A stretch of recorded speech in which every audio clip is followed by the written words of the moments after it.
கங்கா, குமரன் அதுக்கப்புறம் நம்ம சாரதா 3 பேருமே ஆர்வமா இருக்காங்க. டாக்டர் கிட்ட கேட்குறாங்க, "என்ன டாக்டர் என் பொண்ணு வந்து அதுதானே மாசமா தானே இருக்கா?" அப்படின்னோனே, "கங்ராஜுலேஷன் மாசமா தான் இருக்காங்க. அவங்க கர்ப்பமா இருக்காங்க." அப்படின்னு சொல்றாங்க. அதை கேட்டு ரொம்ப சந்தோஷப்படுறாங்க. "உண்மையிலேயே எனக்கு இவ்வளோ சந்தோஷமா இருக்கு தெரியுமா கங்கா?" அப்படின்னு சொல்லிட்டு வந்து அவ்வளோ சந்தோஷப்படுறாரு. நம்ம குமரன் அப்படியே கங்காவோட கையை பிடிக்கிறாரு. கங்காவும் சந்தோஷப்பட்டுட்டு இருக்காங்க. இங்கே வந்து சாரதா வந்து, "என் குலம் தழிச்சிடுச்சு, எனக்கு இது போதும்." அப்படின்னு சொல்லிட்டு சந்தோஷப்படுறாங்க. "ரொம்ப நன்றிங்க." அப்படின்றாங்க. இனிமேட்டு அவங்கள ரொம்ப பத்திரமா பார்த்துங்க. ஒரு 3 மாதத்துக்கு ரொம்ப கவனமாக இருக்கணும் அப்படின்னோடனே, "அதெல்லாம் நான் பார்த்துப்பேங்க. எப்படி நடந்துக்கணும்னு என் பொண்ணுக்கு நான் சொல்லிக் கொடுத்து நான் பார்த்துப்பேன். நீங்கள் கவலைப்படாதீங்க." அப்படி டாக்டர் சொல்கிறாங்க. "சரிங்க, ஹெல்த்தியான ஃபுட்டாக கொடுங்க. ஒரு மாதத்துல வந்து ஸ்கேன் எடுக்க வேண்டியது இருக்கும். அதனால் அப்போ வந்துடுங்க." அப்படின்னு சொல்லிட்டு எழுதி கொடுக்குறாங்க. மெடிசன்லாம் எழுதி கொடுக்குறாங்க. ரொம்ப சந்தோஷப்படுறாரு. "கங்கா எனக்கு இவ்வளோ சந்தோஷமாக இருக்கு தெரியுமா? நான் அப்பாவாக போகிறேன்." அப்படின்னு சொல்லிட்டு குமரன் வந்து வெக்கப்படுறாரு. இனிமேட்டாவது தம்பி இதுக்கப்புறம் எல்லா விஷயத்தையும் நீங்கள் தெரிஞ்சுக்கணும். ரொம்ப பொறுப்பாக இருக்கணும்." அப்படி சொல்கிறாங்க. "சரிங்க அத்தை." அப்படி சொல்கிறாரு. அடுத்து வந்து எல்லாருமே வந்து வீட்டுக்கு வராங்க. வீட்டுக்கு வந்து நடந்ததெல்லாம் சொல்கிறாங்க. இந்த மாதிரி வந்து கங்கா வந்து உண்டாயிருக்கா அப்படின்னு சொல்கிறாங்க. பாட்டி எல்லாம் ரொம்ப சந்தோஷப்பட்டு இருக்காங்க. காவேரி வந்து அப்படியே கட்டி பிடிச்சிக்கிறாங்க. எல்லாருமே அவ்வளோ சந்தோஷத்தை பரிமாறிட்டு இருக்காங்க. இந்த சூழ்நிலையில் யமுனா வந்து வராங்க. யமுனாவும் நிவினும் வராங்க.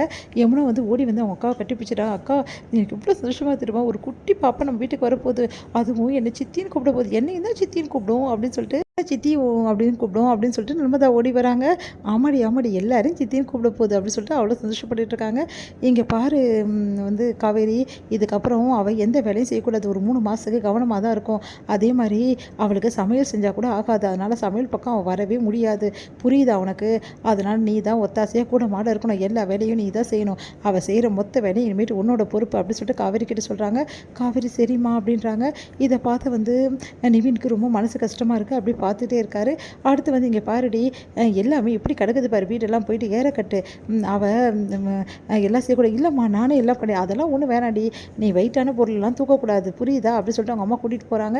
இங்கே காவேரி வெயிட்டான பொருளை தூக்க போகிறாங்க. ஓடி வந்து நிவின் வாங்குறாரு. "காவேரி ஒரு நிமிஷம் இரு நான் தூக்குறேன்." அப்படின்னு சொல்லிட்டு அவர் எடுத்து வைக்கிறாரு. அதை பார்த்துட்டு யமுனாக்கு வயிறா எரியுது. செம கடுப்பாகிறாங்க யமுனா.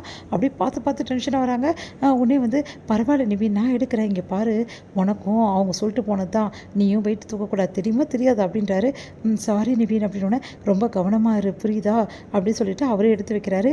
"வேறு ஏதாவது வேலை இருந்தால் சொல்லு, நானே செய்கிறேன்." "இரு நிவின் அவ்வளோதான், இதை மட்டும் எடுத்து வைக்க சொன்னாங்க அம்மா, அவ்வளோதான். இங்கே பாரு, போயிட்டு உடனே தூக்கக்கூடாது, புரியுதா உனக்கு?" அப்படின்னா, "சரிங்க நிவின்." அப்படின்னு சொல்லிட்டு போகிறாங்க. பார்த்துட்ருக்க யமுனா வந்து செம்ம டென்ஷனாகி ஓடி வந்து கேட்குறாங்க, "இப்போ உங்களுக்கு என்ன பிரச்சனை? நீங்கள் எதுக்கு இந்த வேலையெல்லாம் செஞ்சிட்ருக்கீங்க? உங்களை செய்ய சொன்னாங்க." அப்படின்னோடனே, "இல்லை காவேரி பாவம்ல, வெயிட்டு தூக்குறான்ல, வெயிட்டு தூக்குனா இப்போ என்ன? ஒரு சின்ன வெயிட்டு தானே, அது தூக்க முடியாது அக்காவால். தேவையில்லாத வேலையெல்லாம் பண்ணுறது நிறுத்துங்க முதல்ல." அப்படின்றாங்க. "என்ன யமுனா இதுக்கெல்லாம் போயிட்டு டென்ஷன் ஆகிற? ஏன் நான் உதவி செய்யக்கூடாதா? இங்கே பாருங்கள், அதுக்கு ஒன்றும் நம்ம வரல. இந்த வேலையெல்லாம் நீங்கள் செய்யணுன்ற அவசியம் கிடையாது. அம்மா பார்த்தா தேவையில்லாமல் பிரச்சனை தான் வரும். அதனால் ஒன்றும் தேவையில்லை." அப்படின்றாங்க. "இங்கே பாரு யமுனா, நீ ரொம்ப ஓவராக போயிட்டுருக்க. இதெல்லாம் செய்யணுன்ற ஒன்றும் கிடையாது. செஞ்சால் தப்பு இல்லை. சும்மா தேவையில்லாமல் பேசிகிட்டு இருக்க, அவ்வளோதான்." அப்படி சொல்லிட்டு போகிறாரு. காவேரி அக்காவை ஏதோ சொன்னால் இவருக்கு பொத்துன்னு வந்துடுமே. காவேரி அக்கா கூட அப்படிதான் அவ்வளோ சந்தோஷப்படுறாரு. அவர் பேசுறதே அவ்வளோ சந்தோஷப்படுறாரு. என்கிட்ட பட்டும் எரிஞ்சு விழுறாரு. அப்படின்னு சொல்லிட்டு யமுனா பயங்கரமாக கோவமாயிடுறாங்க. இங்கே வந்து யமுனா வந்து, "நான் கிளம்புறோம்." அப்படின்றாங்க. அந்த டைமில் காவேரி வந்து ஒரு வேலை பார்த்துட்ருக்காங்க. இங்கே வந்து, "ஏங்க கிளம்பலாங்க." அப்படின்னோடனே காவேரியே பார்த்துட்ருக்காரு நம்ம நிவின். இவர் என்ன பார்க்குறாரு அப்படின்னு சொல்லிட்டு பார்க்குறாங்க. காவேரி வந்து அந்த பொருளெல்லாம் அடுக்கி வச்சு வேலை செஞ்சுட்ருக்காங்க. அப்படியே ஸ்வெட்டிங்காக இருக்குது. ஒன்றும் முடியல அவங்களால.